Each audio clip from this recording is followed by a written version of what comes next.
One, go. Good morning, everybody, and welcome to the next episode of Topical Talkology with Theo and Andy. But morning, by definition, Theo. It's always the next episode, Andy.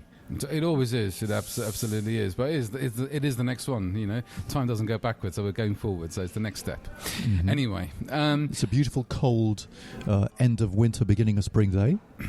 Is it? Today? Is it today? Is it the end of winter in the beginning? Well, we're into March. We're into March now, of course.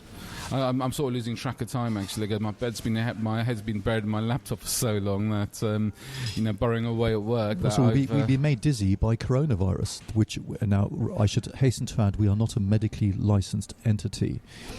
But let's just summarise very quickly the situation so that people know what they're dealing with. The fact is, coronavirus is another name for the common cold, and this is just a nasty version of it. The fatality rate has initially been misunderstood as just over 2%. But if you take a closer look at the figures, the 2% is in the rural parts of China where they don't have access to medical facilities. In the parts of China where they do, it's 0.16%. And the fatality rate of the flu is 0.1%.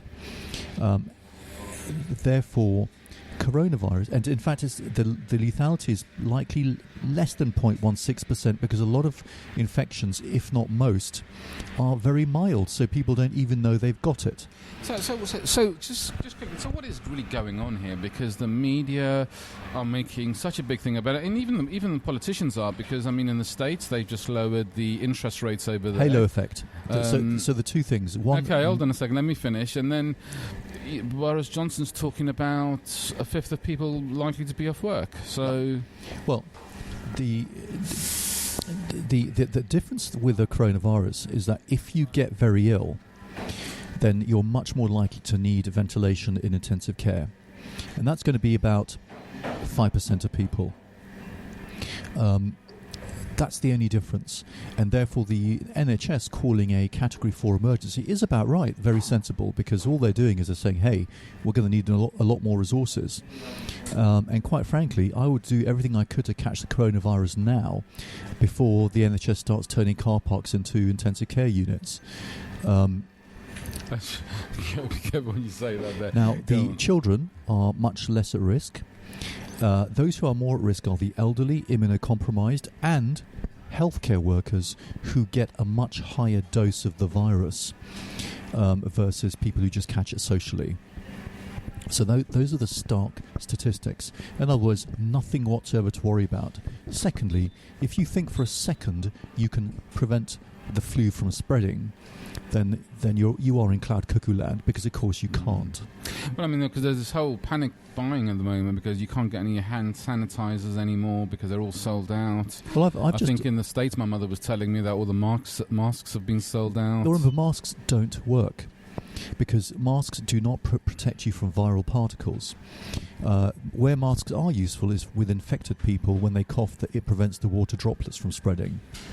So that's the only purpose of masks. So then that's another fallacy. Secondly, is if we have a look at why people are panicking, the media. So the media love selling stuff, and this is all a media-driven frenzy. On LBC yesterday, 97% of the time was spent gassing on about the coronavirus and people's anxieties. And of course, what's that going to do? It's going to make people more anxious. So media is one reason. The second is the halo effect. So the halo effect is emotion by association. So for instance, if you have there are things like swine flu and SARS. And swine flu had a mortality rate of 60%. And SARS also had a high mortality rate. And again, these are diseases, these are viruses coming from the East again. So coronavirus is another virus coming from the East. So it's the halo effect, it's panic by association of previous Eastern-led viruses. And it's a media-driven frenzy. Now, the other... Well, just quickly, because I'm just wondering, is there an underlying thought there?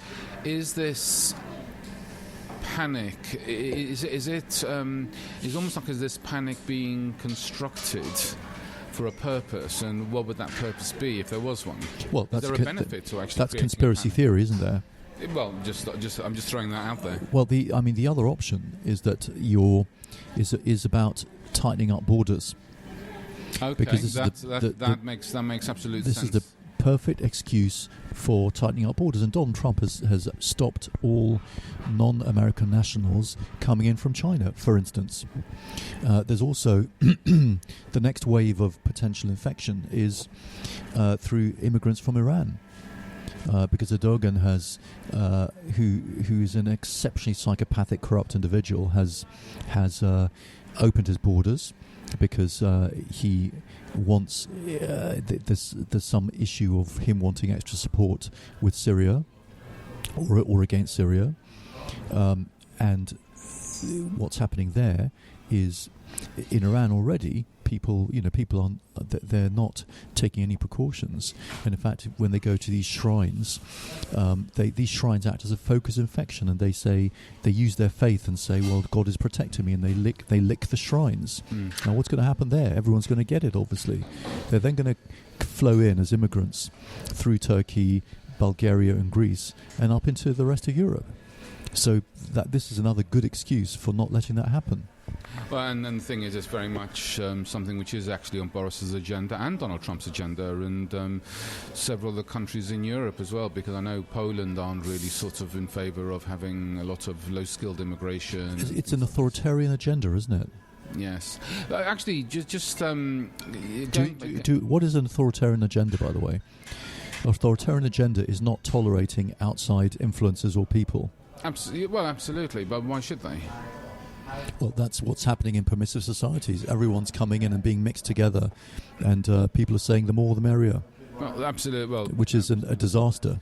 And the thing is, I mean, what they're looking for is, Britain is looking to attract immigration, but obviously they want the intellectual capital to actually come in, because there's a lot of intellectual equity out there in the market, rather than the low-skilled workers. Because one thing I was actually talking to someone about the other day, and the thing is, how can you actually be in support of immigration, and on the other hand, or low-skilled immigration, and then on the other hand, complain about low wages? Because it's one of the things that actually keeps wages actually very low, is when you actually get desperate people who come over and actually are willing to work for far less than what the what the market standard I suppose is. So, and that's one way of actually, which raises the economy, because it raises the wages that people actually get, because you don't actually have as many low-skilled workers, so therefore it becomes more competitive, doesn't it? Or less competitive, rather. That's right. I mean, the two big disasters for the pay packets are women going to work and immigrants. Well, women should be entitled to go to work if they want to. Well, of course they are, but the key thing is that women are being forced to, because society expects them to. Oh, not just society, but the economy decides to. Because the thing is, if you want to if you're in the middle class bracket, it's quite difficult now to be able to actually manage. Of course, manage on just one salary, because it's supply and demand. So back in the 90s and late 80s, when women really started going to work, following Thatcherism and meritocracy and so on, women were told, you can have everything. You can have your family, you can have your careers and work. And therefore there's this wonderful nirvana with two-income households where wages which had been rising in the 60s, 70s and 80s, suddenly these households had rather large amounts of income, which then of course fueled the housing bubble. And also, that's when two-car families started happening. And there were articles in the newspaper saying, wow, these yuppies have a lot of money to spend. But of course, what happens with supply and demand is if you double the workforce, you halve the value. So in the end, all that's happened is everything's equilibrated. So now a two-income household is earning roughly the same money as a single-income household. What it was many years ago. Well, isn't that the culmination of utter stupidity? Well, and people are suffering because the kids are not being looked after and the marriages are falling apart. That's not very clever, is it? Yeah, I mean, good luck with that. Gone up. And then immigrants come in and they dilute it further. And then what happens is they're willing to take jobs which nobody else will take at the level of wages. Low skilled immigration. Well, even high skills, they'll come in and take stuff. But you know something, I've got no issue with people coming in, and because the thing is, particularly 1950s when a lot of the West Indians came over, and you actually had Enoch Powell who did his that speech of, what was it, the River of Blood or something? I can't remember what it was. That's right. But you see, there's a big difference. Hold on a second.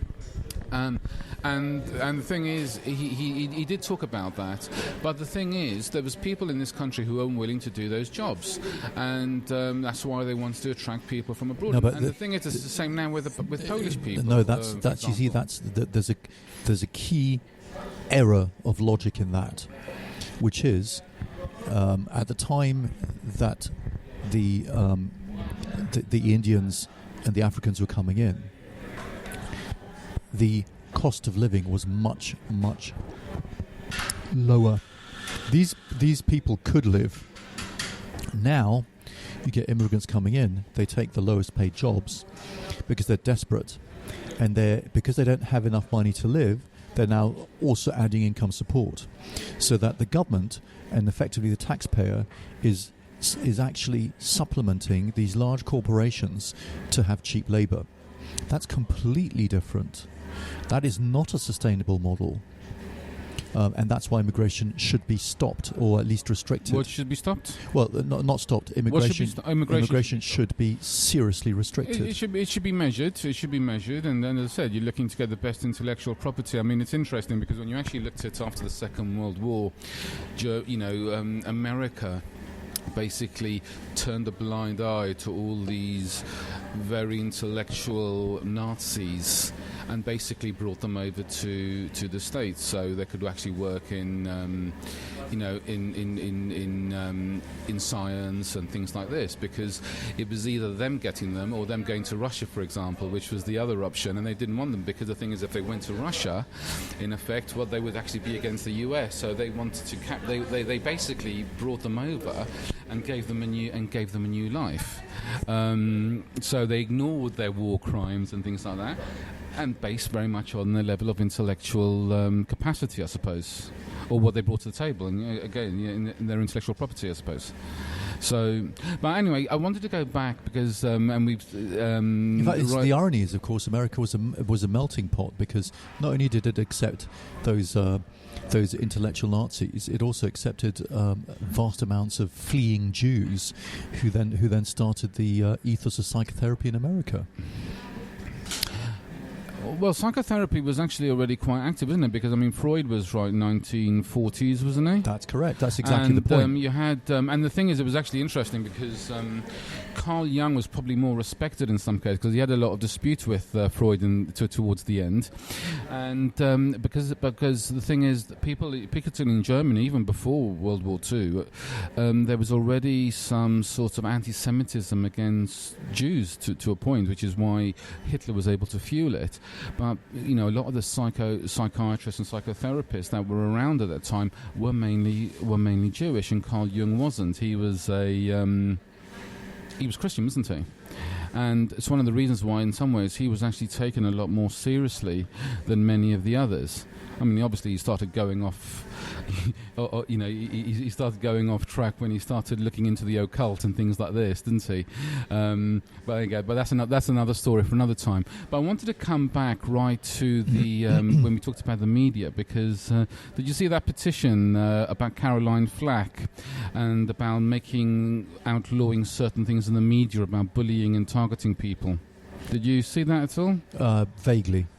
All right, so there is this petition gone out. I think it's got I think it was nearly 900,000 by the time I think I saw it, and it was about the media actually bullying and targeting people in an abusive manner, which I've probably got to say I probably do actually have to agree with. Media are the ultimate trolls at the end of the day. That's all they do. It's self-serving. Well, they just care about numbers, don't they? They just care about viewing figures, reading figures, and things like this.